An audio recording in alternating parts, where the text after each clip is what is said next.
The views expressed and the opinions given by the individual host and their guests do not necessarily reflect those of ParaX, its affiliates, or its sponsors. All these voices.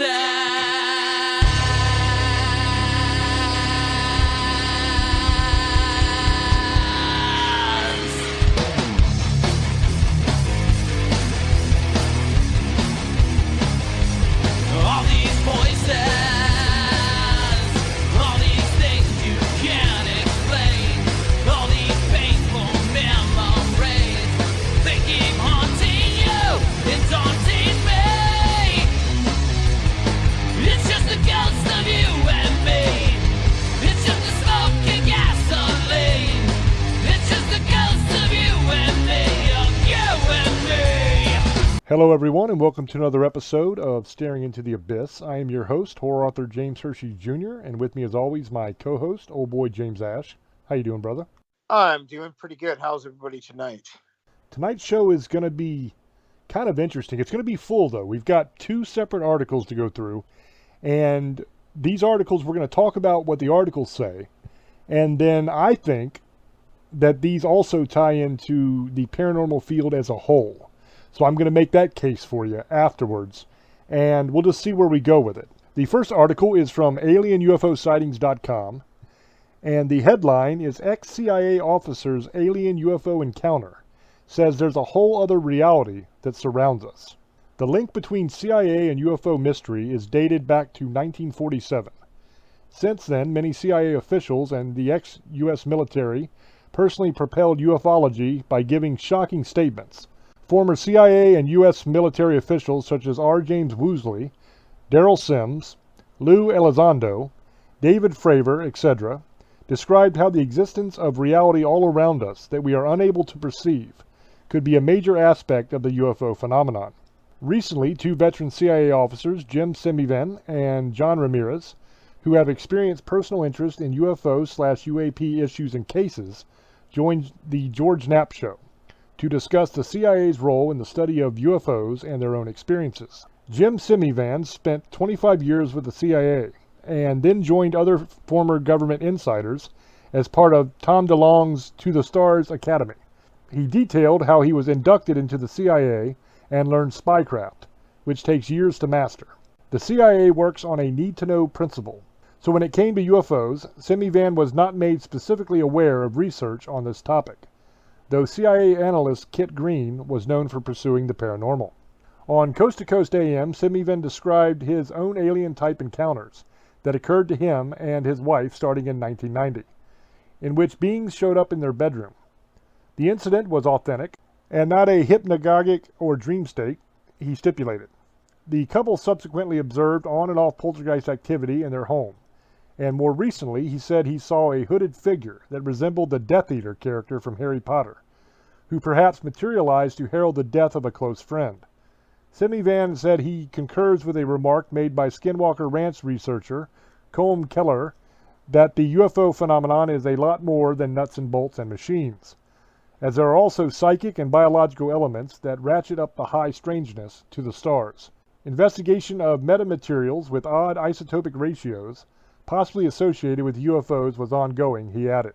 In the first half of the interview, Semivan said, "I think they mentioned that the phenomenon is a natural part of our universe, and we're living in it, but we don't recognize it. The same way that insects and animals don't recognize the human universe. A cat and a dog could be running through a library, but they don't have the faintest idea what the books are all about, and what libraries are all about. We might be walking through our existence, and there's a whole other reality that surrounds us, that we just simply don't have the ability to see or interact with. It seems to be peeking inside our little consensus reality. As I explained to somebody once, it comes close, it teases us, it cajoles us, it lies to us, but you can never take it home to meet the parents. It won't allow you to do that. There's no formal introduction. Add on top that there's no ontology, which is just a fancy word. It basically means there's no structure to even discuss this. We don't have a common lexicon. Somebody said we have dots but no connections. I don't even think we have dots." John Ramirez, a 25-year CIA veteran who specialized in ballistic missile defense systems, was featured in the latter half of the interview. He recalled his long-standing interest in spycraft and how he shifted from being a Navy officer to the CIA in 1984. He compared intel gathering to being a journalist for a news service, though his sources for reports were typically clandestine. Like Semivan, he also experienced what might be considered alien abduction type experiences, including being placed on an examination table in a circular craft. Interestingly, a number of his counterparts in the CIA and NSA also had UFO experiences, he revealed. In his job related to missile defense, he became aware of times when Russian radar would detect unusual craft, and in one instance he said they tried to lure a UAP into landing. Ramirez noted that CIA historian Gerald Haynes wrote about the agency's study of UFOs from 1947 through the 1990s, for a division that was initially called the Office of Scientific Intelligence. What was particularly intriguing to Ramirez was that the division had life sciences and medical people on staff, indicating possible interest in alien bodies. He also described how an Air Force pilot on the plane that flew near Kamchatka to monitor Russian tests observed a massive milky white wall of light flying toward him at 6,200 miles per hour, though the Air Force assumed it was some kind of countermeasure by the Russians. Regarding the military sightings of trans-medium UAP like the Tic Tacs, Ramirez said he does not believe that Russia or any other foreign country has the capabilities to produce this kind of anti-gravity technology. Liu made these points in several interviews, but in this one he was asked to elaborate on his comments about how our senses are reductive and limit our reality, and how this might be relevant to the phenomenon. He replied, "This is something we've been dealing with for a long time. Imagine the first person to get on a boat and sail over the horizon. There are stories of sea monsters and krakens that will devour you and destroy your boat. Yet we did it anyways. We did sail and we explored the world. It turns out 500 years later there really are sea monsters. We call them the great squid of the Pacific and great white sharks and whales. Now they're just part of nature and have a scientific name. But those sea monsters still exist. They're there. We just learned to understand them. Maybe this is the same thing. Maybe this is just another expedition over the horizon, where we're going to realize that what we thought were monsters are really just neighbors." Interestingly, Gary Nolan, Lou Elizondo, Tom DeLonge, and Jacques Vallée say very similar things when it comes to the reality of the phenomenon. And that is the end of that article. The second article comes from alienstar.org, and the headline is "UFOs may actually come from parallel worlds," French intelligence officer says. It was published February 15th, 2022. There are hundreds if not thousands of theories out there being discussed as we speak about aliens and UFOs. Even some of society's greatest assets have brought up a lot of these theories.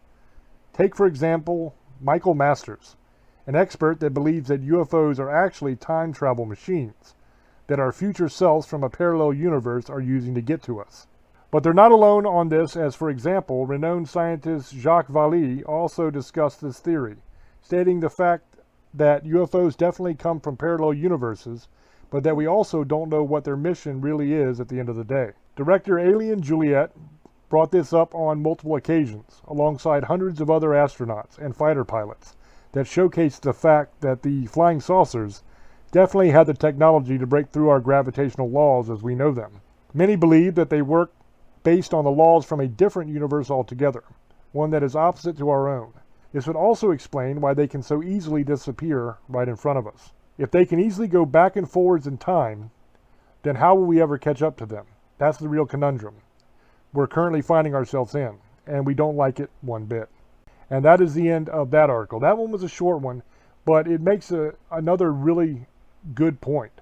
Now, both of these articles are talking about UFOs, and they're talking about the fact that they believe that UFOs come from either a parallel universe, so we're talking like multiverse theory here, or they believe that they're coming from a separate dimension. And those are two different things, but for our purposes, it's relatively the same idea. Now, what my theory is that this could apply not only to aliens and UFOs, but it could also apply to a lot of other paranormal phenomena. Now, everybody knows if you go on an investigation and you are actively looking for ghosts, you're doing spirit box work, you're doing EVP work, you're taking photographs, you're filming, all of that. that you are able to communicate sometimes with the spirit world. You're able to have intelligent conversations with these entities. Now, we've documented that on Tales from the Abyss multiple times. On that show, we've done so many different investigations. We have so much evidence that we have gathered. We have photographs, we have film, we have audio EVP evidence, we have on camera us talking on the spirit box, having intelligent conversations with these things. We put out one not too long ago that was literally an hour and a half conversation with entities. And it was an intelligent conversation. They were responding to questions. They were able to actually look at the phone that Andy had in his hand and read the people's names on the phone and tell us things about their lives. It was spectacular. So we know that these things are intelligent, that we are communicating with.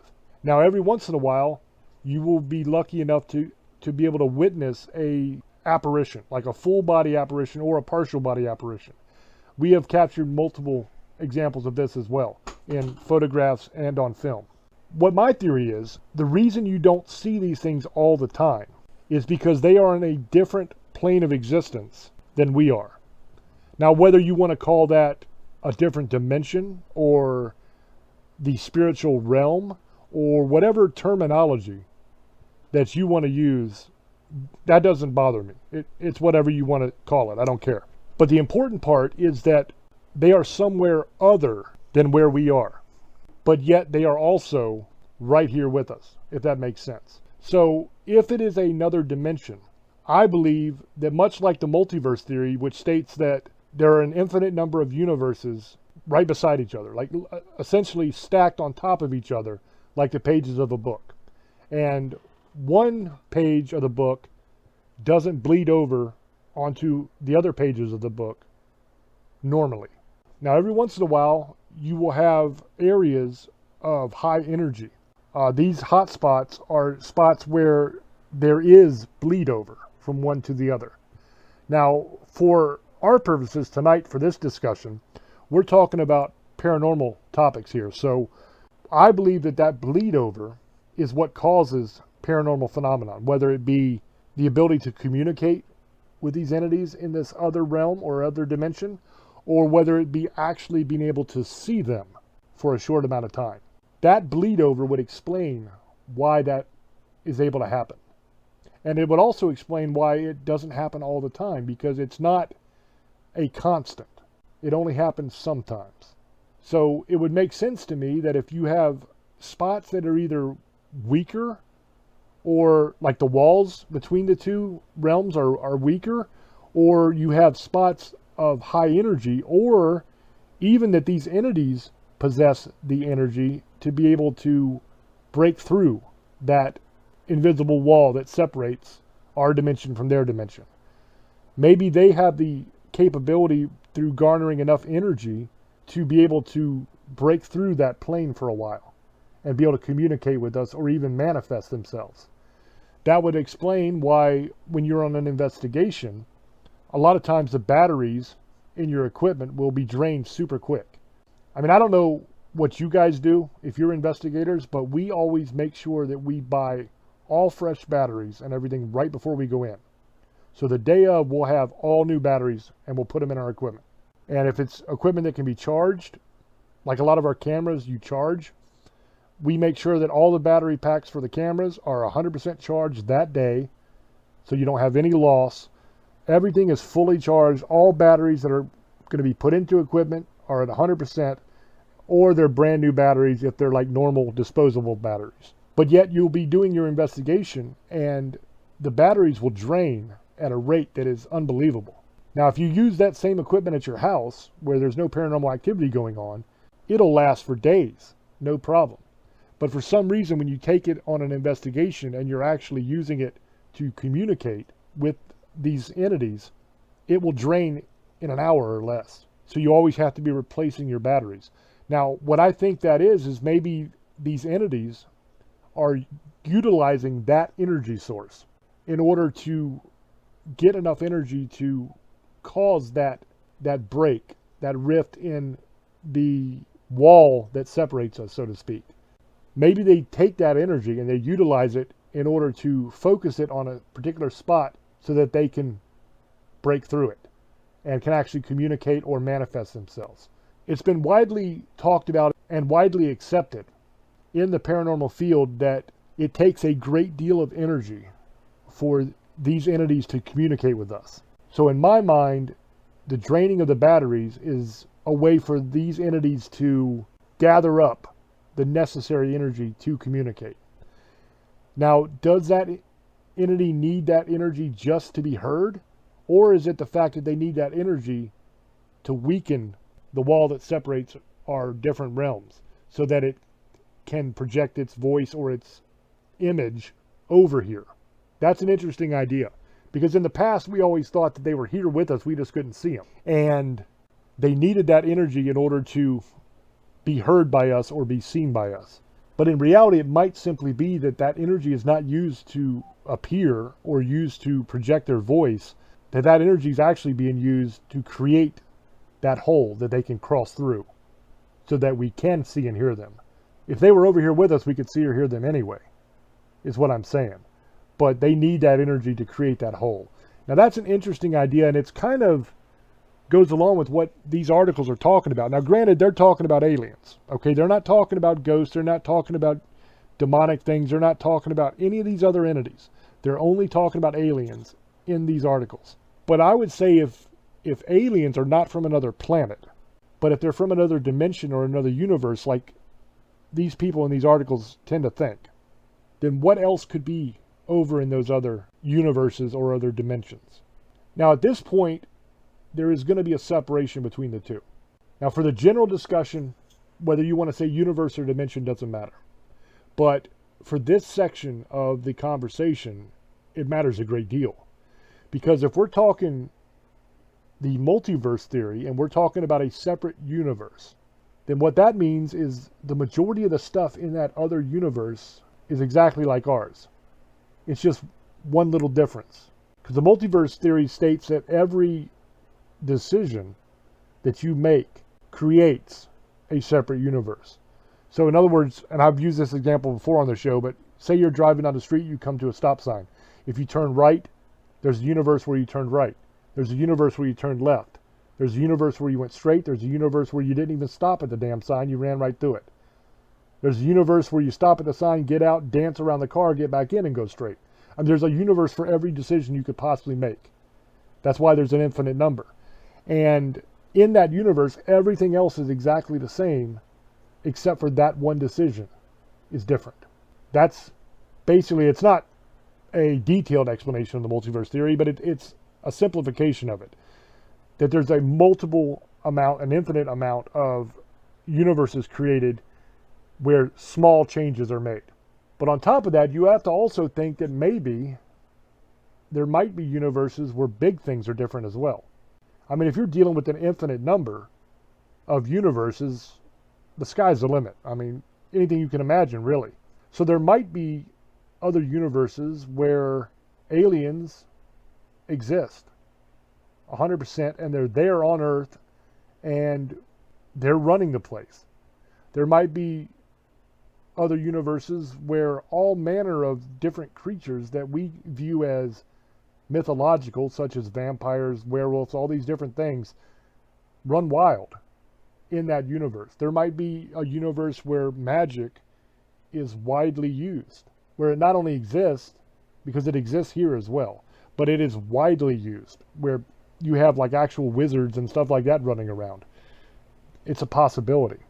But the question I have, and something that they touched on in these articles, they talk about a universe where the fundamental laws of physics are different. Now, I wonder if that could be possible. Now, the reason I say that I wonder if it could be possible is because if you change the fundamental laws of physics, then you change how everything works. You change how planets react to other planets. You change how gravity works. You change how inertia works. You change every single thing in relation to other things, if that makes sense. So it would depend on which laws of physics are different and how they are different to whether that universe could even really exist, to be honest. Because one thing about the laws of physics, they keep the universe stable so that it is here and it is not violently crashing around like a damn pinball all over the place, planets crashing into planets and galaxies crashing into galaxies, and just all kinds of madness going on. There's chaos in the universe, but it's orderly chaos. And the system is set up so that everything works together to keep the universe stable and operating, so it doesn't destroy itself. So if you change the fundamental laws of physics, you change how all of these celestial bodies interact with each other. You change how the very forces that govern the universe work, such as gravity and inertia and currents and all these different things. You're changing all of this. Can the universe even be stable enough to still be around? Or will it have long ago destroyed itself?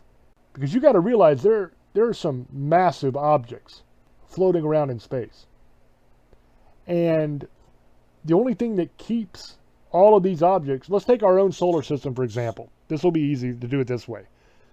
Our solar system has the star, the sun, at its center. And all of the planets orbit around the sun. Now, what keeps all of these planets from just smacking into each other? I mean, because they're flying around the sun. So they're moving at a pretty good rate of speed. And what keeps them from just continually going in a straight line and crashing into another planet, or going completely out of our solar system and crashing into a planet in another solar system? What keeps that from happening is gravity. The gravity of the sun. That's why these planets are orbiting around it. So if you change the way gravity affects the planets, then you change their ability to stay in a proper orbit around the sun. Then all of a sudden you got chaos. You've got planets smacking into each other. Think about what happens when an asteroid or a comet comes through and hits a planet. I mean, it makes a big hole. It makes a lot of destruction. It causes extinction level events if the planet has life. It's a bad thing. Now imagine what would happen if Earth and Mars collided. Or even worse, what if Jupiter smacked into Earth? What if Jupiter no longer orbited around the sun and just made a beeline towards us? If gravity failed and Jupiter was headed our way when it happened. Imagine Jupiter, which is so much larger than us. I mean, you could fit tens of thousands of Earths inside of Jupiter. What happens if that thing just knocks us right into us, just destroys us completely? Absolute chaos. If you didn't have gravity keeping everything in check, our solar system would cease to exist. Not only does the sun's gravity keep us orbiting around, but each planet's gravity keeps the moons of that planet orbiting around it, which is also orbiting around the sun. So that is a complex dance between the moons orbiting around the home planet and the moons and that planet both orbiting around the sun, to keep the moon from hitting us, to keep us from hitting the moon, and to keep both of us in an orbit around the sun from hitting anything else. Now you tweak the laws of gravity just a bit, chaos. Absolute chaos. Everything is destroyed. And that's the issue that we have to really think about. So if you have, as they stated in the article, if you have a parallel universe in which the laws of physics are different, okay, because they're talking about that maybe there's an alternate universe where they can have anti-gravity technology because the laws of physics are different, so gravity works differently. If that's the case, how does that universe still exist? How is it not just a massive bed of destruction, of fiery death everywhere? So that's my concern with their theory, is how are the laws of physics changed in those universes? I happen to think that the laws of physics are universal and they are set in stone. There is no changing them. That's just the way it is. That's the way they work. And they have to work that way for the universe to continue to exist in the way that it does. And absolutely they have to work that way for life to exist on Earth or anywhere else. Because you start messing around with the laws of physics and it affects every aspect of our life. I mean, look at something as simple as inertia. An object in motion tends to stay in motion unless acted upon by an outside force. If that law changes, then all of a sudden, any form of travel other than walking somewhere becomes extremely problematic. Because the force that acts upon us to keep us, like when we are driving in a car or flying in a plane or whatever, the thing that keeps us from continually just flying right out of the plane when it slows down, or when you hit your brakes in the car, you move forward a little bit, but what keeps you from continually moving and just going right through the windshield of the car and keep going? Gravity is what keeps you from moving. It slows you down. Now your seatbelt keeps you from going through the windshield because you need an immediate stop to stop you from going through the windshield. But let's say you do go through the windshield, eventually you're going to stop. You're not going to keep just flying. You're going to hit the ground, you're going to roll, and you're going to stop. Gravity is what does that.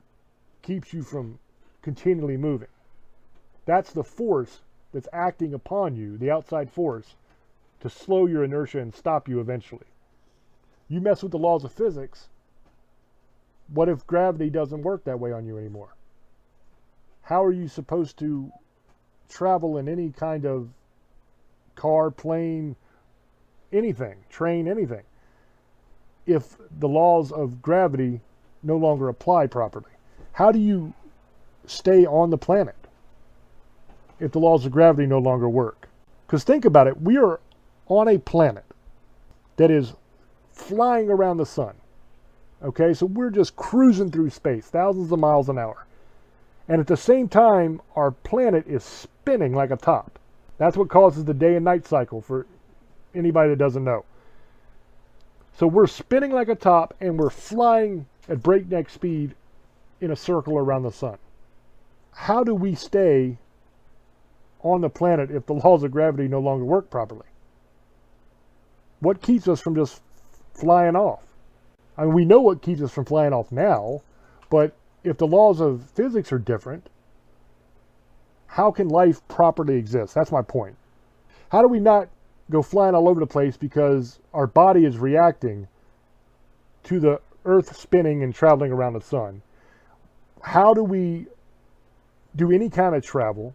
How do we do something as simple as jumping rope if we don't have gravity to pull us back down? Now, I'm not saying gravity won't exist at all in these other universes, because that's not what they're saying. But the point I'm trying to make in a long-winded kind of way is, if you change the laws of physics, you change everything else in the universe in some way. Because the laws of physics govern everything that we do. Everything that we're able to do, everything that is possible, every technology that we develop, all of that has to be in line with the laws of physics, because otherwise it won't work. So that is the main problem that I have with that idea. But this article, and both articles actually, do bring up a very good idea that what we could be dealing with is something coming from another dimension or another universe. Now, if you're talking another dimension, remember I said that it's very important, but distinction between the two for this section. If you're talking about another dimension, that's different than a whole other universe. That is a separate plane of existence that runs parallel to ours, that is in our universe, but simply another plane of existence that we can't see. That, I think, applies much more to the paranormal world than another universe would.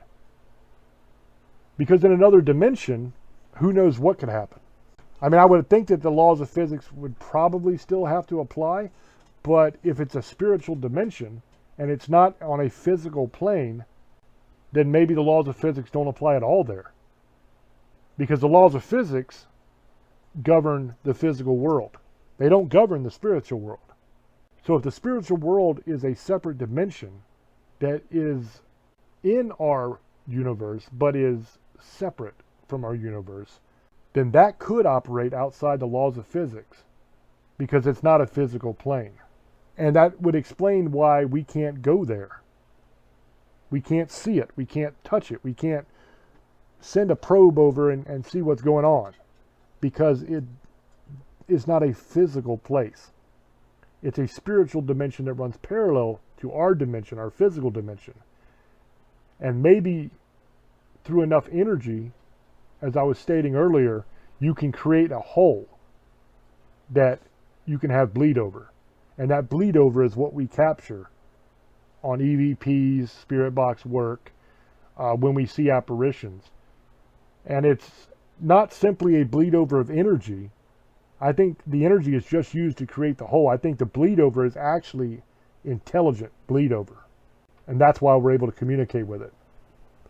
Now, the other type of haunt you would have would be a residual haunt. But a residual haunt, I don't think, is something that comes from another dimension. I think that a residual haunt is simply a psychic imprint of events that actually happened, repeating itself over and over and over again. So if you're somebody that is sensitive to those kind of things, then you might be able to see a residual haunt, which is a scene that's playing out that happened in the past that was traumatic, and that bad juju, so to speak, that bad energy has created a psychic impression on that spot. And if you're sensitive, you can actually pick up on that and watch that replay. But that's all it is a replay. It's not an intelligent entity that you're communicating with. It is you simply watching a scene that unfolds, if that makes sense. I think that's a completely separate thing from the intelligent entities that you're able to communicate with. Now, people lump those two together a lot in the paranormal field. They'll say there's two types of haunts. There's a residual and then there's the intelligent, and they'll kind of lump them together. But I think that they're two separate things, definitely, and I think that they come from two separate places. I think, like I said, the residual is psychic impression, psychic energy that it has impressed itself in our plane, and I think that the intelligent entities are probably something from another dimension that is able to utilize energy to create a hole between the two dimensions, and we're able to communicate and see them and everything from there. So that's my theory on it. So I hope that made sense to you guys. I hope I didn't go too deep in the weeds or get too long-winded in the explanation. But I'm going to throw over to Old Boy and get his opinion on all this and see what he has to say. So Old Boy, go ahead, brother. Thank you, brother. So here's what I'm going to say. You know, I'm glad you brought this article up because it's something I've been hearing about. So we'll go with what you said about, like, you see a cat and a dog running through a library, but they don't know what's going on. They know there's stuff there, but they just don't know those books, what's in the books. They just see stuff and they're running through it. Well, I'm going to give you guys a theory. What if we're not the same thing with aliens? What if,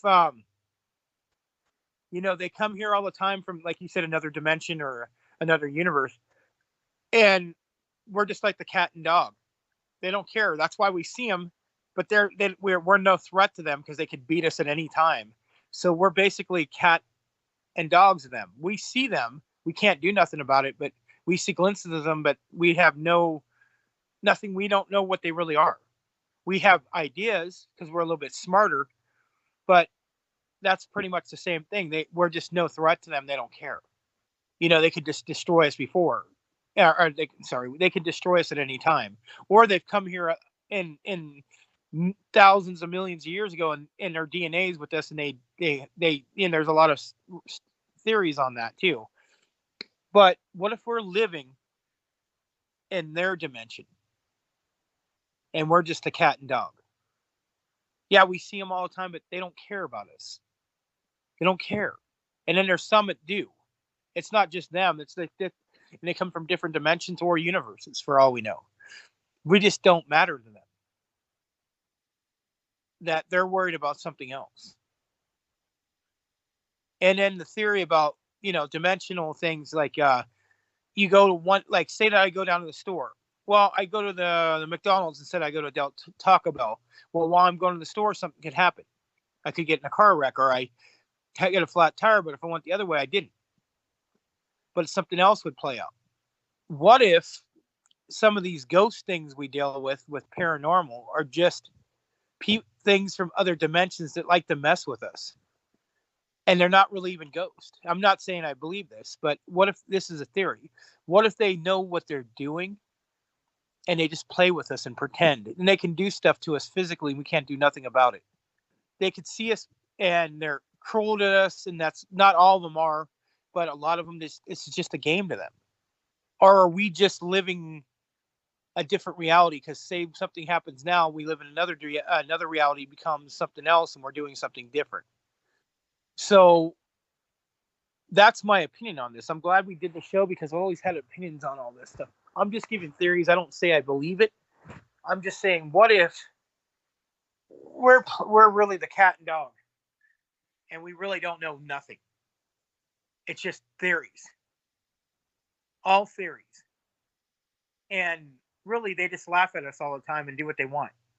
If they feel like messing with us, they do, and there's nothing we can do about it. They just go away. And then some of these creatures like Bigfoot, he was talking about, the reason we can't see them is they just go away. How do we know? They just don't go to another dimension. They just like to mess with us. So Mothman, all these other things, just like ghosts. How do we just know they're not even? We think they're spirits. What if they're just something that they got to the point where they're so highly evolved in that we are, they can just mess with us at any time they want, and they just keep doing it. And we're just living this lie of life. And I think that there's other things in the world altogether. That's just how we are. We got comfortable living a beautiful lie instead of dealing with the truth. We're comfortably being in a lie. And most people do that with all life. Religion, beliefs, through their families, to please people, in relationships, jobs. What if we're living a beautiful lie? And we all really deep down know there's more to this world than we'll ever know, or anywhere in this universe. And we try to just pretend there's nothing there. And we'll even lie, fight over it, knowing that there's probably stuff going on. You'll hear people who just don't believe in ghosts, but they do, because they just don't want to know there's something there. And what if they're not ghosts? What if they pretend to be ghosts and they're really somebody's invisible that can just mess with you? Or it's from another dimension or another universe, and they just know how to mess with us. Or just like, shadow people, they're different than ghosts and demons. What if these things are so powerful that they just can mess with you at any time, make you think that they're a family member? Everybody has to realize, when you're saying, oh, I've got them to cross, how do you know you really got them across? They could tell you they did. It could be a lie for all you know. You don't know what's really going on. That's why I tell people to be careful when they do all these paranormal investigations and, oh yeah, I got them to cross. You don't know what really you were messing with. You don't know anything, really. You're going by theory. These things, and if they are demons, they could pretend that they were just something good. They could be doing whatever they want. There's nothing we can do about it. We're never going to know till we actually get higher up in technology. And I don't know if we're ever going to do that. I don't think we can handle the reality where the problem with humans are where we have an ego problem. We think we're better than everything, and we're not. We're not even close. We're too worried about material stuff, how we look, who we impress, and what kind of job and money we have. If you look at it, that's how the whole structure is. I'm not going to go but that's how the structure is. Then you got people living on the streets, and they're happy, and they don't ever want to go back. Yeah, some of them on drugs and they're out of mind, but there's some who know what's going on and they don't ever want to go back. They would rather live on the street. This is going to open up for another show, I hope. And I would love to talk about this on the show, on structure systems. Because I think whatever's going on with all this stuff, with ghosts, I believe in ghosts and spirits and stuff. That I don't believe that's what it is. That's just a theory I'm giving, and I've been thinking about it while he's talking, because I've been seeing this stuff on YouTube. These people will make YouTube videos saying they're from the future, that they've already seen it, the past, and they'll show videos of they're running around and everything's dark and everything. went to hell and it's in another universe where everything's gone, apocalyptic kind of world, and there's nothing there but these creatures chasing after him. But I've been seeing a lot of people doing that. But it gave me a theory. What if we're just the imprint of stuff that's happened in the past, and just different things that we just live, or like he was saying, that we just, if we go the wrong way, something else happens, and then we just relive a different life in a different universe, and we're totally different people in other worlds, in other places. Maybe like I may be a girl in another world, and me and James are women. I'm not saying it in a bad way or like nothing weird, but we're totally different people. We know each other, but we don't do a show together, but we do opposite stuff, but we actually know we could be enemies for all we know. You know what I'm saying? Like in alternate different worlds, we're different altogether. Just something different about us. So it's kind of like with, if you guys watched, what is it, Loki? That's kind of like that. There's different Lokis in different dimensions. So I don't know if the alien thing and them go into play, but there's a possibility. I'm not going to say that's impossible. But I was thinking about this while he's talking. The cat and dog theory's brilliant. You didn't even think about it. So that's why I was going to go. I've been thinking about this theory. What if we're just these cats and dogs, and yeah, we'll see them once in a while. Oh, yeah, look. And then they go away. But it's crazy that we're so not worried about these things. But yet, like, oh, something dumb happened. Somebody, he beat a dog. That's what we're more worried about than the real threat. We don't know what the aliens exist. I don't care what anybody says. Those ships are not ours. There's too many videos. They're already talking about it in the military. People need to wake up. Most people believe it anyway. 60 to 70% of people believe aliens exist, or whatever you want to call them. They're just alien for the world. People need to quit saying that too, because they're just alien from us. They're probably thinking the same thing. They probably, if they have this technology like they're that we see all the time, they're way above us. Thousands of hundreds of years above, hundreds of years ahead of us. And they probably think we're stupid. We're the cat and dog to them. In reality, we are. And I think that's what people are worried about. Because in reality, we're not number one. I think we made it where we think we're number one. I think that's what goes a lot in religions and beliefs. Because I think they knew what we really were and they hid it. And they don't want people knowing the truth.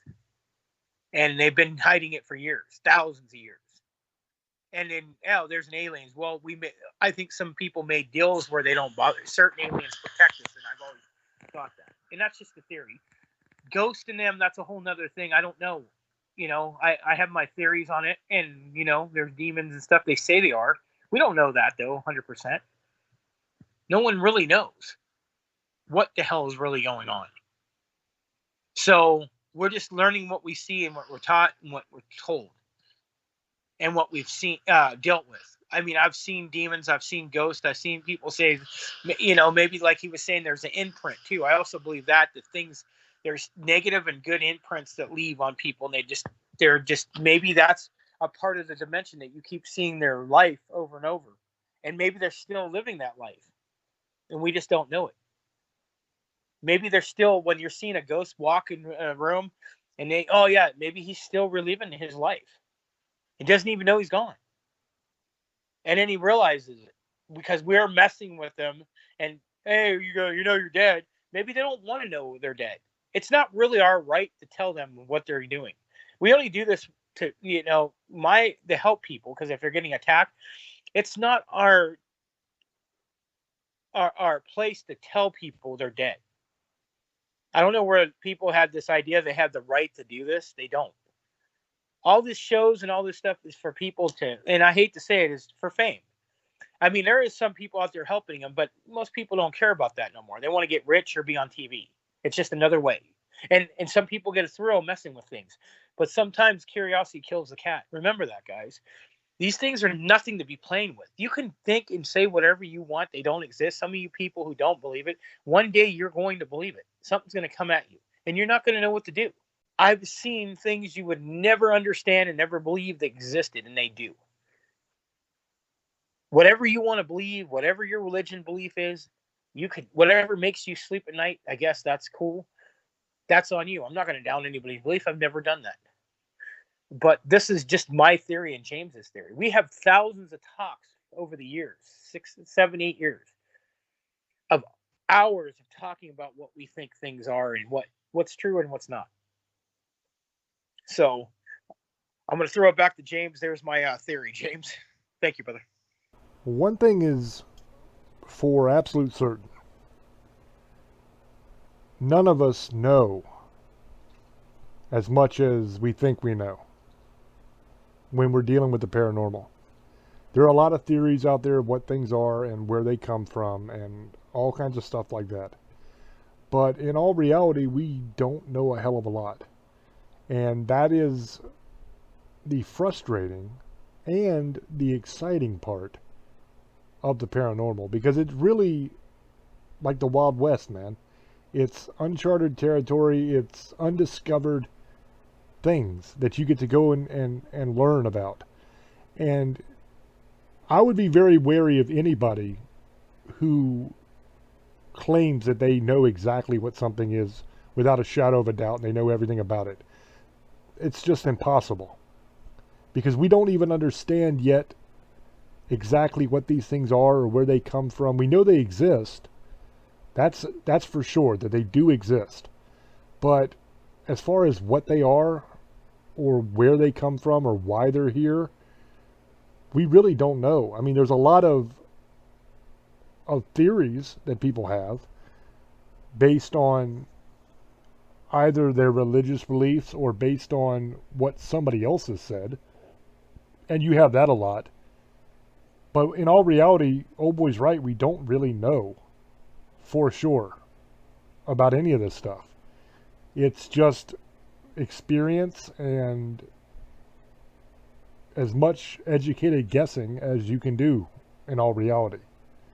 Now, it's based on a lot of experimentation and investigation, but as far as knowing for fact, I don't think there's anybody that knows for fact, not that's alive right now. And another interesting point that Old Boy brought up was that these entities are just living their life in their own dimension, and we're always kind of just sticking our nose in and butting into their life and telling them they're dead and stuff like that. That's kind of a funny way to say it, but it's also kind of an interesting thought, because we have run into spirits who did not know they were dead. And it's always that conundrum of, do you tell them that they're dead and try to help them to move on to the next place, or are they already at the next place and you're just a blind man fumbling around in the dark, and you don't really know. And here we are arrogant and saying that we know what they're experiencing and what they're going through, when in reality we don't. That's kind of an interesting thought, and I never really thought about it that way, but that's 100% true, because we've ran into that ourselves, where you have spirits that don't realize that they're spirits. They think they're still living their life. And then that also brings up another very uncomfortable question for a lot of people. Are these things that we're talking to actually even spirits? Are they people that died? Or are we looking at a completely different thing? Now, you have a lot of different theories on this. The Bible says that when you die, you go to heaven or you go to hell. Your soul does. But I believe your spirit can stay here on earth, because mankind is a trinity, just like God is a trinity. We're made in his image. God is the Father, the Son, and the Holy Spirit. We are a trinity as well. We are our body, our soul, and our spirit. So the soul and the spirit are two completely different things. The soul is us, our essence, that goes either to heaven or hell. But the spirit, I believe, is like a psychic impression, so to speak, of our personality, our thoughts, everything that we were. It's not really us, but it is like us, if that makes sense. Is that what's left in that spiritual realm that we're able to communicate with? Or is it something completely different that is pretending to be a person that used to live? There's also a theory and a school of thought that all of these things are demonic spirits. And when we're communicating with them, we are communicating with demons, not with the spirits of people that once lived. There's a huge section of the paranormal that believes that. Now, I'm not here to tell you which one is right and which one is wrong, because hell, I don't know. And neither do you. If you're really honest with yourself, you don't know either. I would tell you that not every spirit that we have communicated with tries to do us harm. Not every spirit that we communicated with has any ill intentions that we can see. They never hurt us. They never act in an angry way or a dangerous way towards us. We just have a conversation, and then they go their own way, we go our own way. So if those spirits were all demonic, that's a pretty pathetic demon in all reality. I mean, what's he doing with his life? I mean, his whole purpose is supposed to be to screw us up, right? But if he never hurts us and he never tries to ruin our life at all, and he just has a pleasant conversation and goes away, he's not doing his job very well. So I don't believe that every single spirit is demonic. I don't believe that. But that doesn't mean that you don't believe that. And I cannot tell you you're wrong because I don't know. And you can't tell me I'm wrong because you don't know. So that's kind of the point, is that we just don't know. And that's what makes it so interesting to me and so exciting to study, is because I'm trying to gather as much information as I can and as much knowledge as I can about a subject matter that there isn't a whole lot of information or a whole lot of knowledge about. And that is really, really exciting to me. So that's about all the time that we have for tonight's show. I'm going to throw back over to Old Boy to get his shout-outs, and then we will wrap. Thank you, brother. I want to thank everybody for following us on Parax Radio on Sunday nights and Tuesday nights, our replay show and best of. You want to follow us and listen to all our old shows and new shows, James Hersey's YouTube page. You want to get merchandise, I'll tell you where to go, shirts, hats, all kinds of cool stuff. I hope this was an interesting show, because it was to me, and it gave a lot of thoughts, and I could give up my opinions on it, and that's what we want. So leave your opinions and comments in the little box there, the comment box, guys. Try to be nice. Have a good night, misfits, sugar ladies, monster lovers, and demon hunters. I love you, and have a great night, and blessed be. For me, it is a lot of fun to do these kind of shows. Now, we don't do them often. Most times we do like really serious research shows where we have either definitive answers for you, or we at the very least come very close to answering whatever question we're trying to answer or solve whatever mystery we're trying to solve. But every once in a while we do one of these shows. I call them our hypothetical shows.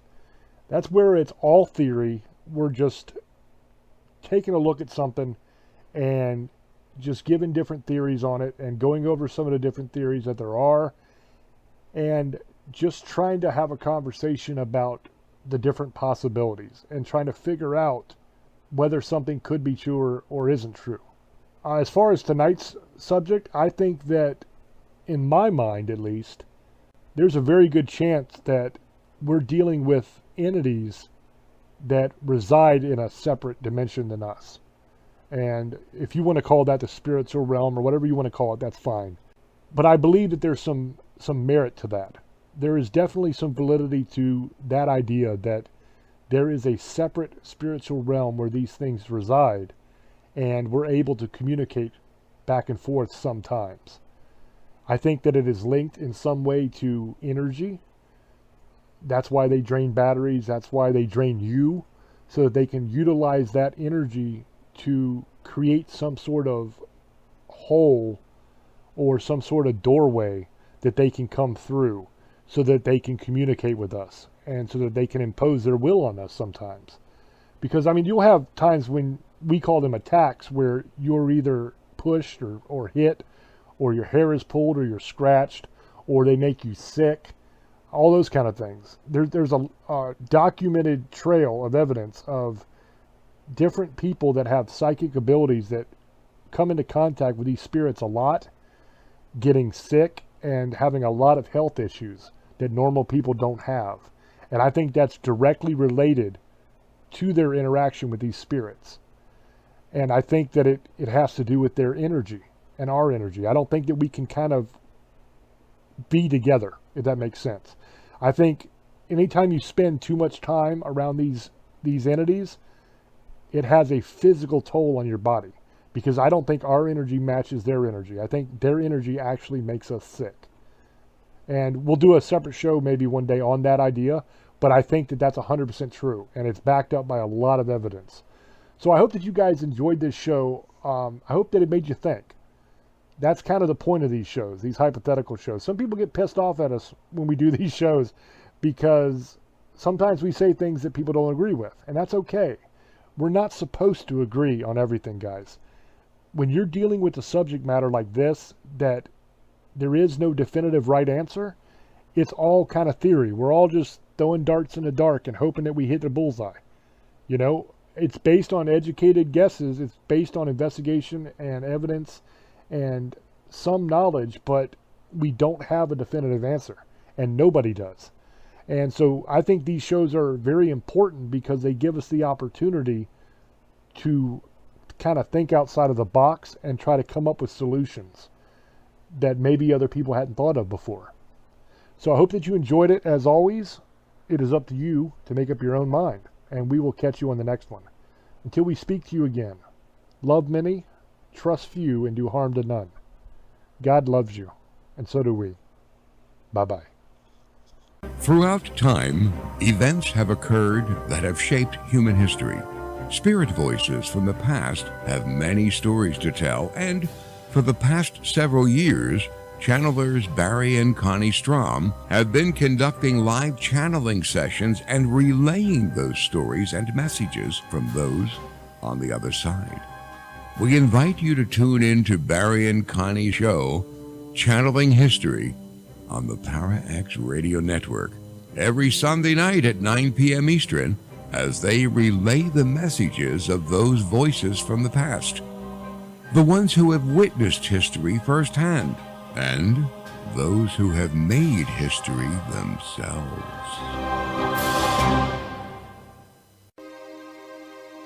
Rat, where are you going? I'm going back to the Paranormal View, back where I belong. Please, take me with you. No, I'm through with everything here. I want to see if there's something left in life I haven't explored. Do you know what I'm talking about? Oh, Rat, don't run to them. They talk about ghosts and hauntings, UFOs, and all kind of supernatural scary stuff. You'll never understand, will you, Scarlet? No! Well, that's your misfortune. Rat, if you go, where shall I go? What shall I do? Frankly, my dear...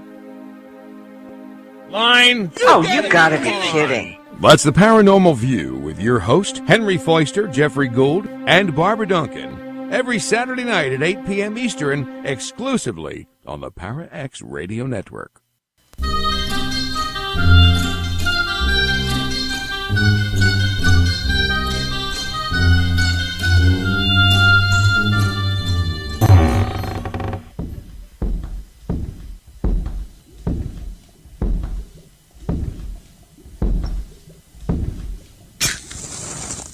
Yes! I found it at last! Marla's Sacred Cauldron. This is the legendary artifact that has been whispered about in hushed tones for hundreds of years, and now it's mine! All mine!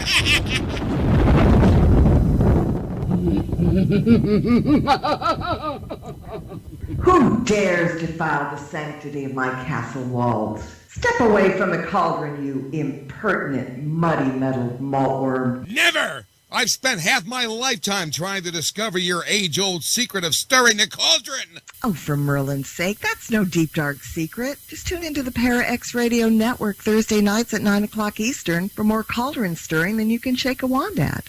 Oh, well, in that case, I guess I don't need to take up any more of your time, so I guess I'll be going! Not just yet. We've got a little unfinished business to take care of.